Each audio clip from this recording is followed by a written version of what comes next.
చాలా మంది చేసి తప్పేడు చెప్తున్నా, మీ మధ్య గ్యాప్ ఉండకూడదు. మీరు కలిసి సంపాదించిన 100 అయినా కలిసే ఉండాలి.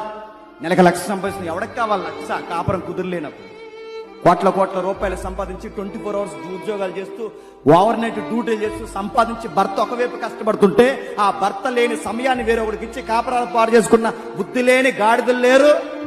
తన బాగుండాలి, తన పిల్లలు బాగుండాలని తన ఆలోచించి తన కొరకు కూడబడుతుంటే ఇంటికాడుండి కుణుకుతూ భయంకరమైన నీచమైన పనులు చేసే స్త్రీలు లేరు. ఎక్కడో కువైట్కి పోయి ఆడదని కూడా చూడకుండా ఎక్కడో కువైట్కి పోయి అక్కడ కష్టపడి తన భర్త బాగుండాలి, తన బిడ్డలు బాగుండాలని ఆమె అక్కడ గొడ్డె సాకరీ చేస్తుంటే ఈడు ఎక్కడుండి ఈ ఈదుల్లో తిరిగి పనికి మాలినోడు ఇంకొక దాంతో సంబంధం పెట్టుకుంటుంది. ఎందుకు ఇలా జరిగింది? మీరు డబ్బులు తర్వాత సంపాదించాను, కానీ మీ కాపురాలు పోయిన తర్వాత డబ్బు సంపాదిస్తే ఎవరికి కావాలి?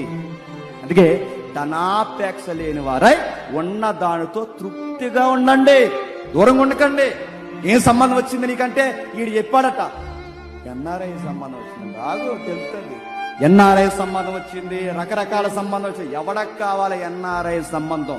24 అవర్స్ పిల్లతో ఉండేవాడు కావాలి, 24 అవర్స్ భర్త చేయి పట్టుకుని కాపురం చేసే చక్కటి తల్లి కావాలి. ఎవరికి కావాలి? ఫ్లైట్ లో ఉద్యోగం చేస్తారు. ఎవరికి కావాలి? ఉద్యోగస్తురాలు అయితే కాపురంలో టైం మెయింటైన్ చేయలేని వాళ్ళు ఎందుకు నడుతాను? మీకెందుకు పెళ్ళిళ్ళు? ఎన్ని చేసినా ఎంత బిజీ ఉన్నా మీకు ఒక సమయం ఉంది, మీకు ఒక గడి ఉంది, మీకు ఒక బాధ్యత ఉంది.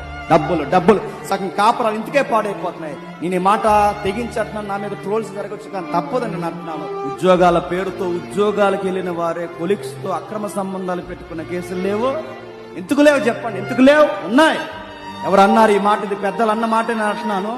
మగోడు బయటికి వెళ్ళక చెడిపోయాడట, నెక్స్ట్ అన్నాడు. మగోడు బయటికి బయటికి వెళ్ళక ఇంట్లో ఉంటే చెడిపోతాడట, జాగ్రత్త. దేవుడు ఎందుకు రేపుతున్నాడు? పెద్దలు ఎందుకు చెప్తున్నారు? అనుభవాలతో చెప్పారు పెద్దలు ఇవన్నీ. దేవుడు భక్తుల అనుభవాల్లోంచి మాటలు రాయించి ధనాపేక్ష లేని వారై తృప్తి కలిగి ఉండేది. డబ్బు జాగ్రత్త, డబ్బు విషయంలో